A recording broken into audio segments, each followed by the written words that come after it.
అపరిచితుడు ఎదురయ్యాడు. అతను కటిక దరిద్రుడిలాగా మురికి బట్టలతో వంటిపై బూడిదతో ఉన్నాడు.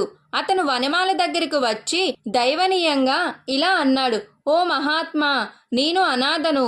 నా దగ్గర ఏమీ లేదు.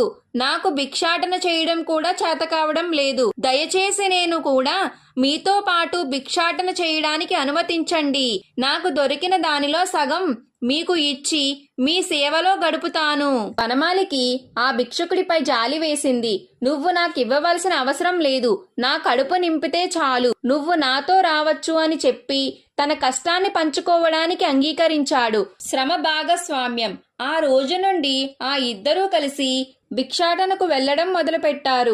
ఆ అపరిచితుడు ఎప్పుడూ కూడా కష్టమైన దారులలో మాత్రమే నడిచేవాడు. అతనే భారం మొత్తం మోసేవాడు. వనమాలికి దొరికిన దానిని తీసుకుని వెళ్లేవాడు. ఆశ్చర్యంగా ఆ కొత్త భిక్షకుడికి వచ్చిన తరువాత